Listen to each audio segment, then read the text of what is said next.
नमस्कार। नक्षत्र दुनिया चैनल में आप सभी का हार्दिक स्वागत है। मित्रों, आज के वीडियो में हम उच्च के शुक्र, नीच के शुक्र और वक्री शुक्र से संबंधित कुछ महत्वपूर्ण ज्योतिषीय बिंदुओं पर विचार करेंगे। इसके अलावा हम ये तय कर पाएंगे कि हमारी कुंडली में शुक्र शुभ है अथवा अशुभ।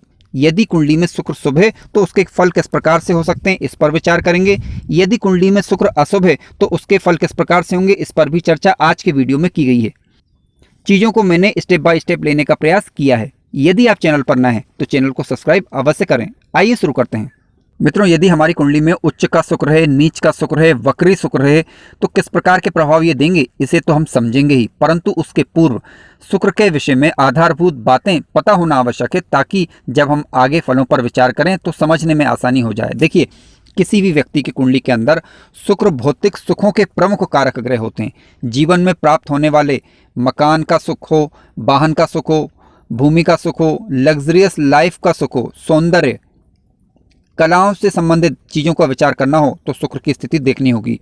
प्रेम, आकर्षण, स्त्री, इन बातों का विचार भी शुक्र ग्रह से ही किया जाता है।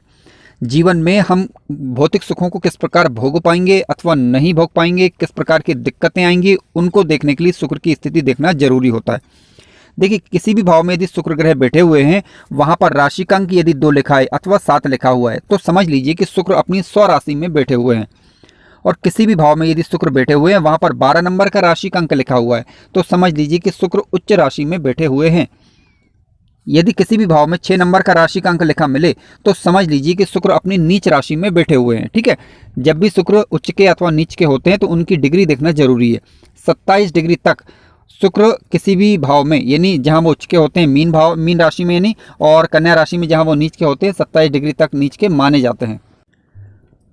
देखिए, शुक्र ग्रह कुंडली के चतुर्थ भाव और सप्तम भाव में भाव कारक ग्रह माने जाते हैं। यानी इन भावों में यदि शुक्र स्वराशि, उच्च राशि या मित्र राशि होकर बैठे हुए हैं तो अच्छा फल देते हैं। इसके अलावा शुक्र अति विशिष्ट कारक होते हैं कुंडली के चतुर्थ भाव में, सप्तम भाव में और द्वादश भाव में, यानी 12वें भाव में। ठीक है, यहाँ पर शुक्र के अच्छे रिजल्ट देखने को मिलते हैं। हालांकि द्वादश भाव पर चर्चा अभी हम आगे करेंगे क्योंकि ये त्रिक भाव भी है। मित्रों, हमें लग्न पर भी विचार करना जरूरी है। देखिए, वृषभ लग्न की कुंडली हो, तुला लग्न की कुंडली हो, मिथुन लग्न या फिर कन्या लग्न, मकर लग्न या फिर कुंभ लग्न, इन लग्नों में शुक्र ग्रह कारक होते हैं। ठीक है, यदि शुक्र ग्रह इन लग्नों में शुभ अवस्था में हो, यानी केंद्र के घरों में या त्रिकोण भाव में बैठे हुए हैं तो अच्छा फल देते हैं। इसके अलावा यदि शुक्र ग्रह मेष लग्न की कुंडली की बात करें, कर्क लग्न या फिर सिंह लग्न, धनु लग्न या मीन लग्न या वृश्चिक लग्न, इन लग्नों में शुक्र ग्रह कारक नहीं माने जाते। हालांकि हमें इन लग्नों के स्वामीपतियों से यानी लग्नेश से इनकी मित्रता चेक करनी होगी। यदि तात्कालिक रूप से मित्र बन रहे हैं तब तो ठीक, अन्यथा इन लग्नों में ये कारक नहीं माने जाते।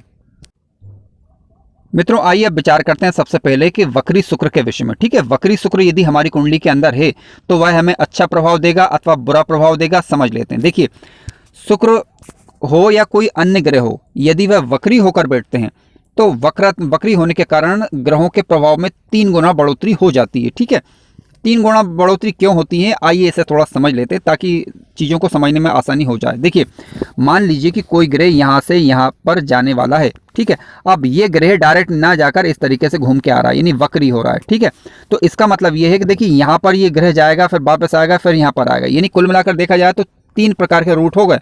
तो इसलिए सामान्यतः हमारे ज्योतिषियों के द्वारा ये कह दिया जाता है कि वक्री ग्रह के पास 3 गुना प्रभाव होता है। क्यों? क्योंकि वह उस भाव में अधिक समय व्यतीत कर रहा है।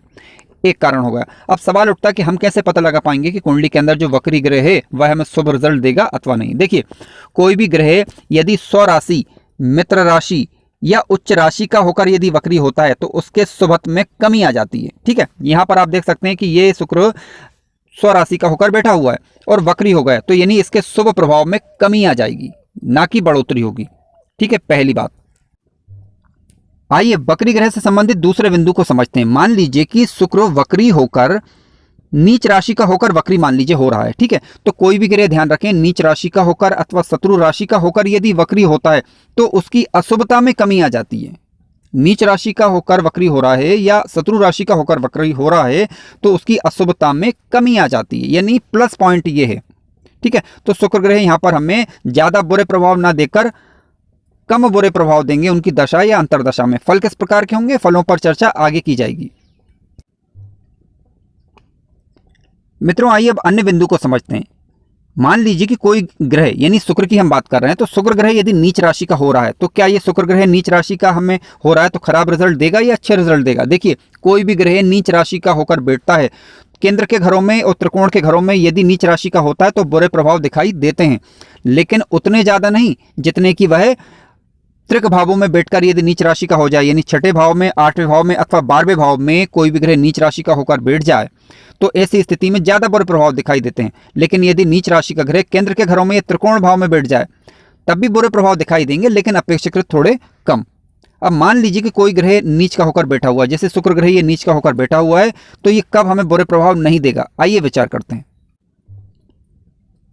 आइए विचार करते हैं कि यदि शुक्र कन्या राशि में बैठकर नीच का हो रहा है तो ये हमें बुरे प्रभाव देगा या नहीं, ये कैसे पता लगा पाएंगे? देखिए, बुध की स्थिति को देखना होगा हमें। बुध या फिर मित्र राशि के बैठे हों या फिर स्व राशि के होकर बैठे हों या उच्च राशि के होकर बैठे हों, तो ऐसी स्थिति में ये शुक्र हमें ज्यादा बुरे प्रभाव नहीं देगा। क्यों? क्योंकि जिस राशि में शुक्र नीच का हो रहा है उसका स्वामी ग्रह ही यदि उच्च का हो जाए तो ऐसी परिस्थिति में हमें शुक्र के ज्यादा बुरे प्रभाव दिखाई नहीं देंगे। क्यों? क्योंकि देखिए, बुध कन्या राशि यानी अपनी ही राशि में उच्च का माना जाता है, बुध ग्रह यहीं पर बैठ गए तो ये शुक्र को, इस घर को खराब नहीं करने देंगे। ये इसके पीछे लॉजिक है। मित्रों, नीच के शुक्र से संबंधित अगले बिंदु को समझते हैं। मान लीजिए कि शुक्र ग्रह लग्न भाव में ही बैठकर नीच राशि के हो रहे हैं। अब आप बुध की स्थिति को देखें, यदि बुध ग्रह स्वयं नीच के हो जाते हैं, आप नीच के कहां पर होंगे? सप्तम भाव में, क्योंकि राशि का अंक 12 आएगा और यहां पर बुध ग्रह नीच राशि के माने जाते हैं। ठीक है, अब बुध ग्रह मान लीजिए स्वयं भी नीच के हो गए, तो ऐसी स्थिति में अब ये शुक्र ग्रह ज्यादा बुरे प्रभाव दिखा सकता है। ठीक है, किस प्रकार के बुरे प्रभाव होंगे इस पर चर्चा आगे की गई है।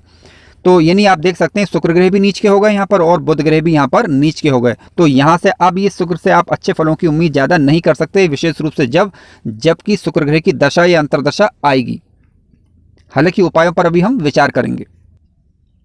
मित्रों, आइए अब बात करते हैं उच्च के शुक्र के विषय में। देखिए, शुक्र मीन राशि में उच्च के माने जाते हैं। यदि 12 नंबर का राशि का अंक किसी भाव में लिखा है, वहां पर शुक्र ग्रह बैठे हुए हैं, तो समझ लीजिए शुक्र ग्रह अपनी उच्च अवस्था में बैठे हुए हैं और आपको अच्छा रिजल्ट देने के लिए बाध्य हैं अपनी दशा या अंतरदशा के दौरान विशेष रूप से। दूसरी बात, मान लीजिए कि ये शुक्र ग्रह यहाँ पर बैठकर वक्री हो जाए, तब क्या? देखिए, शुक्र यदि वक्री हो जाते हैं तो इनके शुभत्व में कमी आ जाती है। ठीक है, यानी आपको अब अच्छा रिजल्ट देंगे या नहीं देंगे इसका निर्णय कैसे करेंगे इस पर अभी हम विचार करने वाले हैं, लेकिन इनकी शुभत्व में कमी अवश्य आ जाएगी। देखिए, उच्च के शुक्र आपको अच्छा रिजल्ट देंगे या नहीं, आपको गुरु की स्थिति देखनी होगी। मान लीजिए कि गुरु ग्रह उच्च के होकर बैठे हुए हैं, क्योंकि गुरु ग्रह कर्क राशि में उच्च के माने जाते हैं। अब शुक्र ग्रह भी उच्च के हो गए, गुरु ग्रह भी उच्च के हो गए, तो ये शुक्र ग्रह आपको अब अच्छा रिजल्ट देंगे अपनी दशा या अंतरदशा के दौरान। मित्रों, जिन बातों की चर्चा हमने अभी वीडियो में की उसके आधार पर आप तय करें कि आपकी कुंडली में शुक्र ग्रह शुभ है अथवा नहीं। ठीक है, यदि मान लीजिए कुंडली में शुक्र ग्रह शुभ हो रहा है तो शुभ शुक्र के फल किस प्रकार से हो सकते हैं, आइए विचार करते हैं। देखिए, व्यक्ति कलाकार हो सकता है, कोई ना कोई कला ऐसे व्यक्ति के पास होती है ताकि जीवन यापन करने में आसानी हो जाए।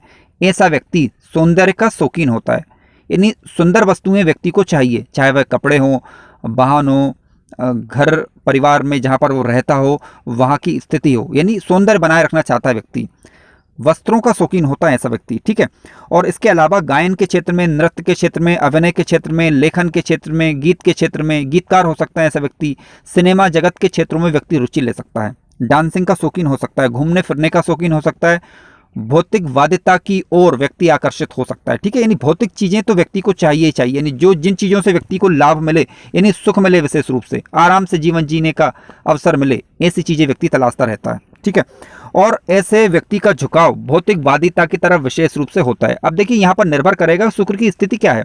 यदि शुक्र शुभ भाव में होकर शुभ हो रहा है तो ज्यादा अच्छे रिजल्ट मिलते हैं, और यदि अशुभ भाव में होकर शुभ हो रहा है तो रिजल्ट तो मिलेंगे लेकिन अपेक्षाकृत थोड़े से कम। अशुभ भावों कौन से? विशेष रूप से आप 6वें भाव को देखें और 8वें भाव को देखें, ये ज्यादा अशुभ माने जाते हैं। ठीक है, यहाँ पर यदि शुक्र स्वराशि, मित्र राशि, उच्च राशि का होकर बैठा हुआ है तो ज्यादा बुरे प्रभाव देखने को नहीं मिलेंगे।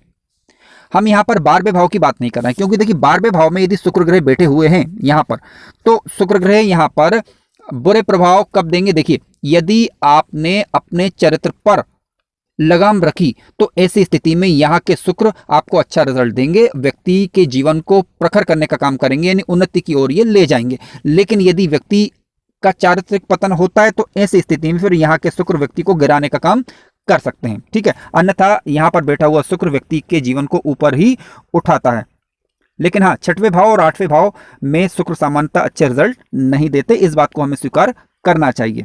अब मान लीजिए कि शुक्र ग्रह ही आपकी कुंडली में अशुभ हो जाए, तब क्या? आइए विचार करते हैं। अगर किसी व्यक्ति की कुंडली में शुक्र अशुभ हो जाएं, जिनकी चर्चा वीडियो में हमने पूर्व में की हुई है उसके आधार पर, ठीक है, तब ऐसी स्थिति में व्यक्ति की भावनाएं अनियंत्रित हो सकती हैं, ठीक है। यानी कह सकते हैं कि व्यक्ति अनचाही चीजों के पीछे भागने वाला हो सकता है, एक तरफा प्रेम करने वाला ऐसा व्यक्ति हो सकता है, जीवन में नीरसता हो सकती है ऐसे व्यक्ति की,